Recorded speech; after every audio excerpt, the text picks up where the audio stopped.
खांडवा गांव में 7 बजने को थे और हर शाम की तरह आज भी चारों ओर घंटे की आवाज गूंज रही थी। 7 बजने वाले हैं, अपने अपने घरों की तरफ बढ़ते रहें। 7 बजने वाले हैं, अपने अपने घरों की तरफ बढ़ते रहें। हेलो जी राणा साहब। बोला 7 बजने वाले हैं, सब लोग घर गए या नहीं? जी राणा साहब, लगभग सब चले ही गए। लगभग? तू जानता है ना 7 बजे के बाद क्या होता है? फौरन घर भेज सबको। जी आप चिंता मत कीजिए, 7 बजने से पहले मैं सभी को घर भेज दूंगा। ठीक है, तू भी जल्द घर चले जा। जी राणा साहब, कल मिलते हैं। देव। हाँ पापा। 7 बजने वाले हैं, जाओ जाके सारे खिड़की दरवाजे बंद कर दो। हाँ पापा।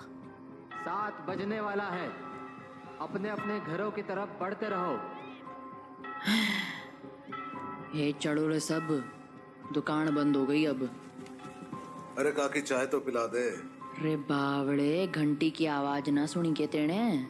7 बजन को है, जल्दी से घर निकल वरना। अरे बुढ़िया तू बहुत सोचती है, ये सब बस फालतू की बातें हैं, इतना दिमाग मत लगाया कर। बब्बन बेटे, थारे से बहस करने का समय ना है हमारे पास। बेहतर होगा कि 7 बजने से पहले तू अपने घर पहुंच जा, क्योंकि अगर रास्ते में वो मिल गए ना तो दोबारा यहाँ मत आइयो, क्योंकि मैं दरवाजा ना खोलूंगी, समझ गया? जा यहाँ से अब। हाँ जाता हूँ। हाँ बोलो राणा सा।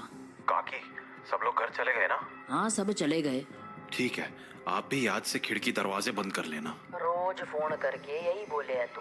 अरे 7 महीनों से गांव में कुछ ना हुआ तो अब क्यों जावेगा? 7 महीने पहले जो हुआ था वो दोबारा भी हो सकता है, इसलिए सावधानी जरूरी है। पापा। हाँ? सारे खिड़की दरवाजे लगा दिए। और पर्दे लगाए?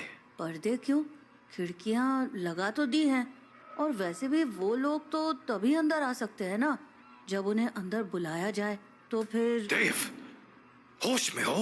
ये क्या बोल रहे हो?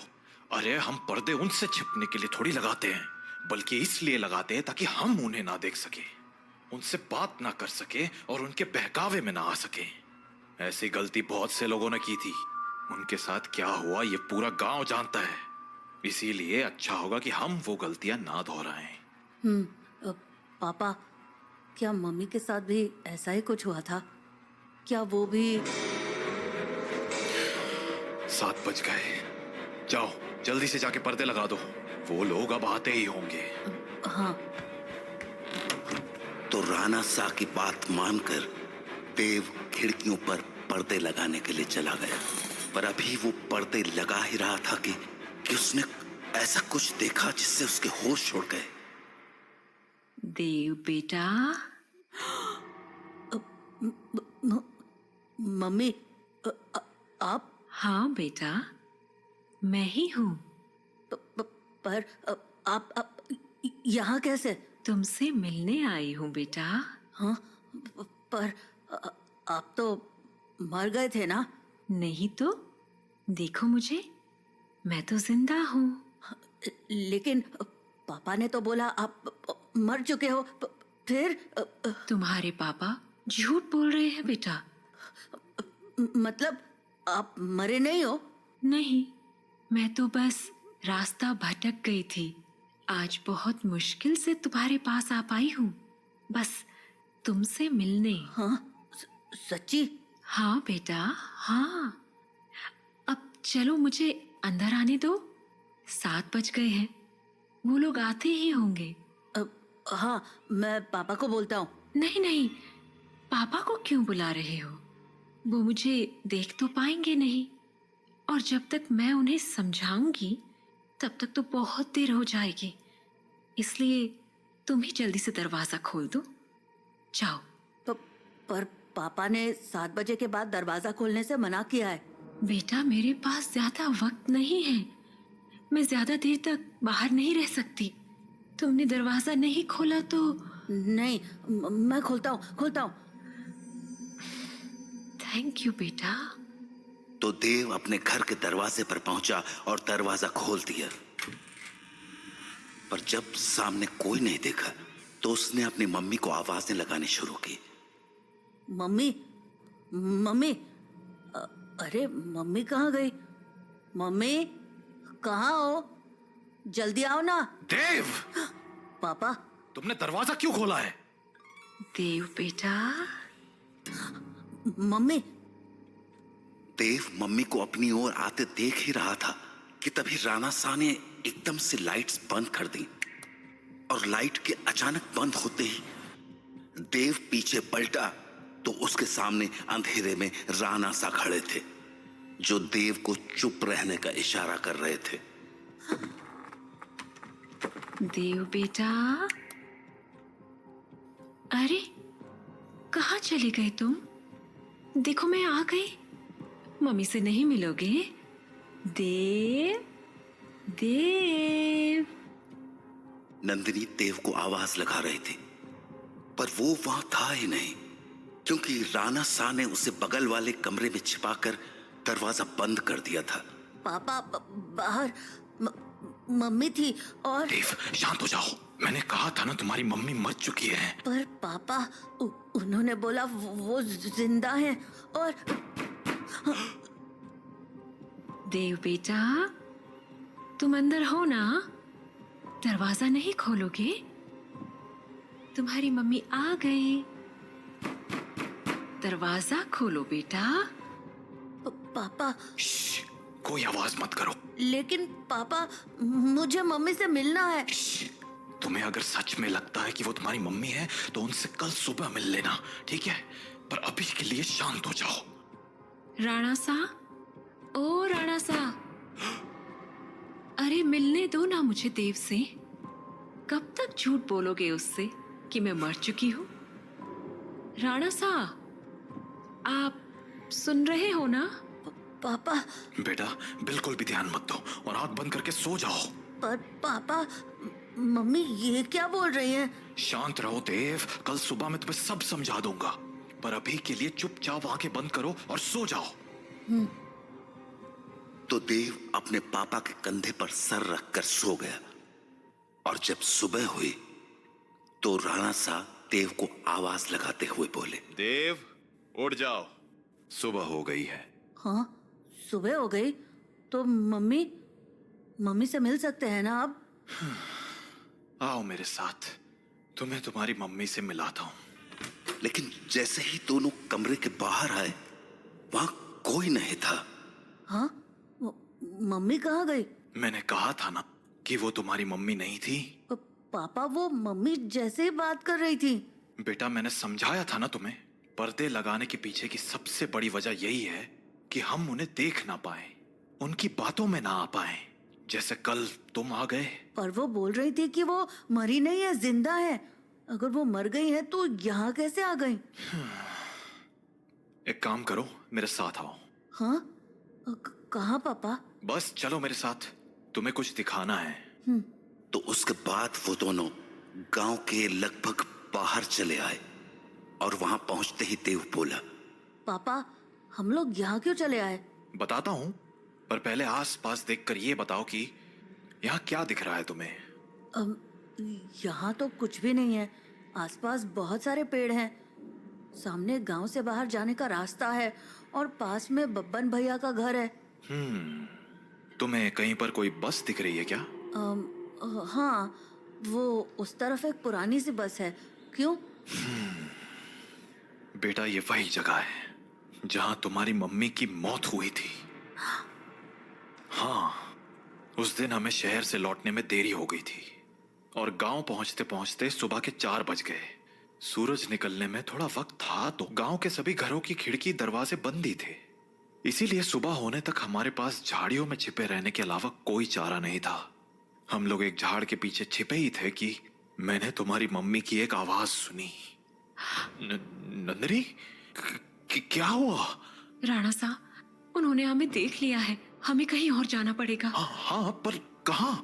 आसपास कोई घर है? घर तो है पर मुझे नहीं लगता कि अभी कोई दरवाजा खोलेगा। तो अब क्या करें?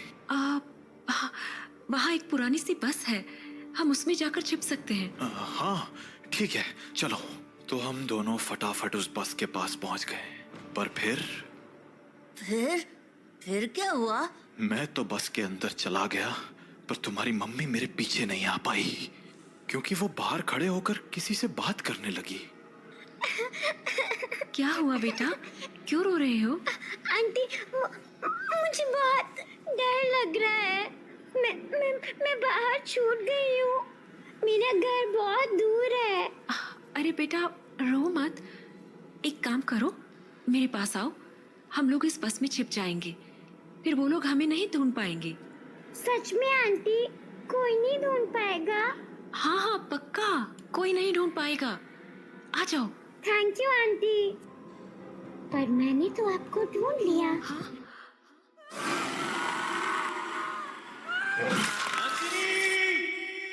मैं नंदिनी को बचाने के लिए बस के बाहर जाने लगा, पर तब तक बहुत देर हो चुकी थी। बस को उन लोगों ने चारों तरफ से घेर लिया था। हेलो अंकल, बाहर आओ ना, खेलो हमारे साथ। और शायद मुझे देखकर हंसे जा रहे थे। हेलो अंकल, बाहर आओ ना, खेलो हमारे साथ। उन आवाजों को सुन मैं इतना घबरा गया कि अपनी जगह से हिल भी ना पाया। पर थोड़ी ही देर बाद वो आवाजें आनी बंद हो गईं और गांव के लोगों की आवाज सुनाई देने लगी। मैं समझ गया था कि सुबह हो चुकी थी, तो मैं बस के बाहर निकलकर तुम्हारी मम्मी को आवाज लगाने लगा।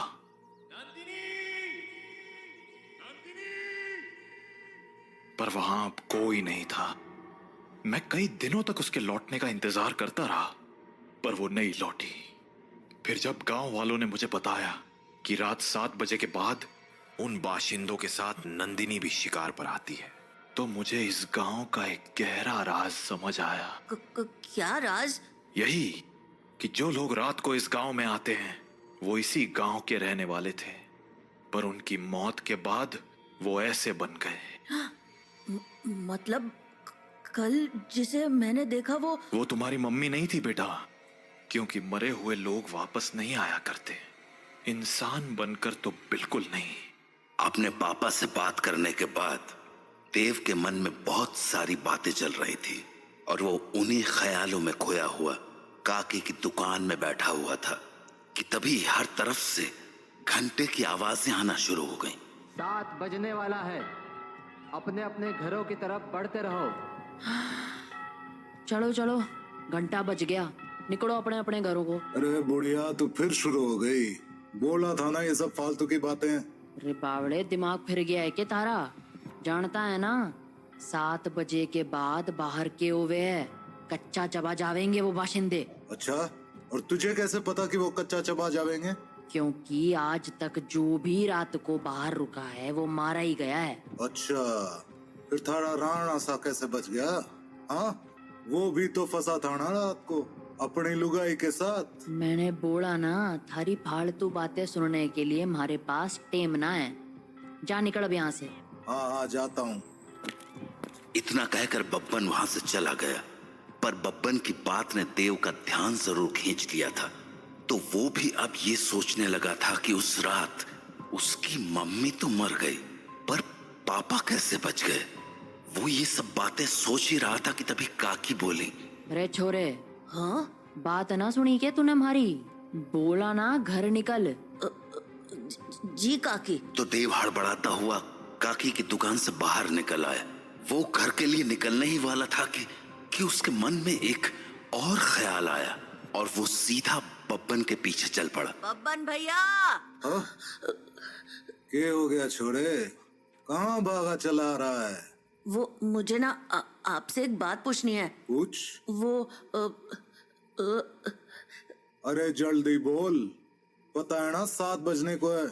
तू घर नहीं पहुंचा तो थारा बाप सर पीट लेगा। वो आप वहाँ काकी को बोल रहे थे ना कि एक रात मेरे पापा और मम्मी बाहर रह गए थे और मम्मी को तो उन लोगों ने मार दिया था, पर पापा किसी तरह बच गए। अरे तुम्हारे पास मारी ही बात दोहराने आया है के? जल्दी पूछना के पूछने तने। नहीं, मैं ये बोल रहा था कि आपका भी घर उसी टूटी फूटी बस के पास है ना? हाँ तो आपने कुछ देखा था क्या? कमाल है, बाप अंधा कानून और बेटा सरलॉक। हाँ, देखा था, सब देखा था। कैसे उन बाशिंदों ने थारी माँ को नोच खाया था। खाना तो वो थारे बाप को भी चाहते थे, और थारा बाप साला बस में छिपा बैठा था, और वो लोग न जाने क्यों अंदर ना जा पा रहे थे। वो सारे लोग सूरज निकलने तक बस को घेरे खड़े थे। कोई बस को पीट रहा था तो कोई चीख रहा था, पर अंदर कोई ना जा पा रहा था। पर वो लोग घुस क्यों नहीं पा रहे थे? क्योंकि 7 बज गए, बातचीत का टाइम खत्म।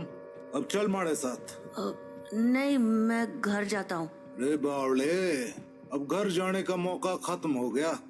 आधे रास्ते में ही कोई ना कोई नोच खावेगा तुझे। चल अब माड़े साथ। तो बब्बन देव को लेकर अपने घर चला गया।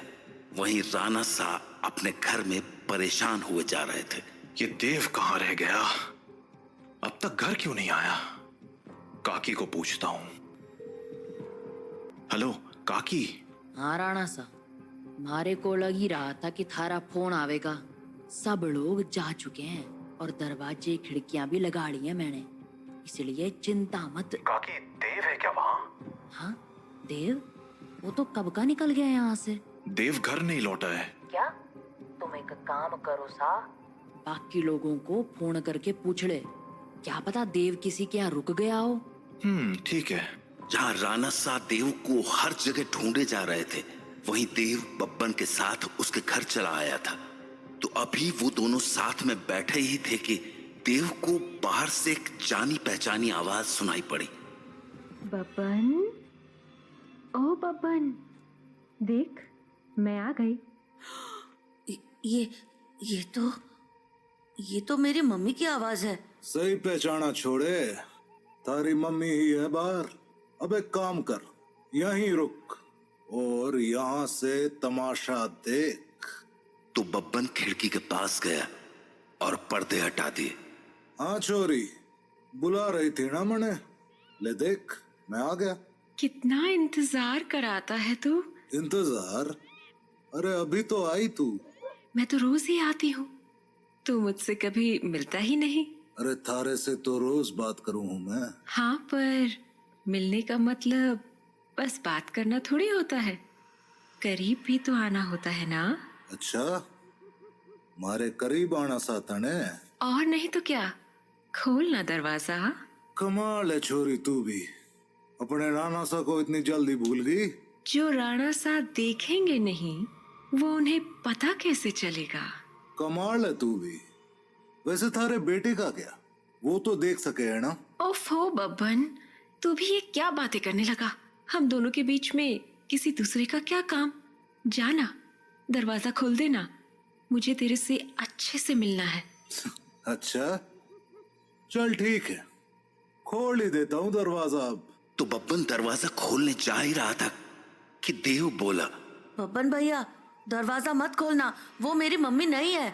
अरे यो बात तो मने भी पता है, यो थारी माँ तो अब बिल्कुल ना रही। अरे बब्बन भैया, मैं सच कह रहा हूँ, वो इंसान नहीं है। वो इंसान है या नहीं, ये तुझे अभी पता चल जाएगा, तू बस देखता जा।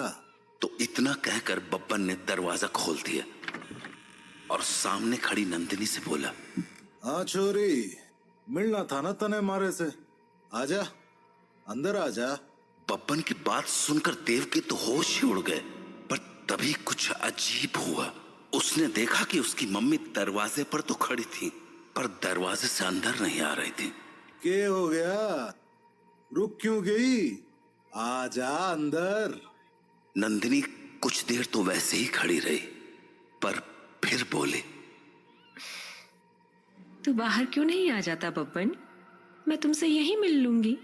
अरे अभी तो अंदर बुलाने को कह रही थी, अब बाहर बुला रही। देख छोरी, आना तो तुझे ही पड़ेगा, अब सोच ले। तू भी ना बब्बन, कितना इंतजार कराएगा, आ जाना बाहर। नंदिनी के जवाबों को सुनकर देव के मन में बहुत सारे सवाल उठने लगे थे, जैसे कि उसकी मम्मी घर के अंदर क्यों नहीं आ रही थी, और वो बार बार बब्बन को बाहर आने को क्यों कह रही थी। देव धीरे धीरे बब्बन के पास पहुंच गया, पर इससे पहले कि वो बब्बन से कुछ पूछता, उसे नंदिनी ने देख लिया और वो बोली, अरे बेटा देव, तुम भी यहाँ हो? आओ ना, मम्मी से नहीं मिलोगे? कल हम मिल नहीं पाए थे ना? आ जाओ, आज मिलते हैं। देखो, बाहर तुम्हारे साथ खेलने के लिए इतने सारे बच्चे भी हैं। हम खूब मजे करेंगे। आ जाओ बेटा। नंदिनी और उसके साथ उन बच्चों की टोली को देखकर देव को डर तो बहुत लगा, पर उसने नंदिनी की बातों पर ध्यान न देते हुए बब्बन से पूछा, बब्बन भैया, दरवाजा तो खुला है,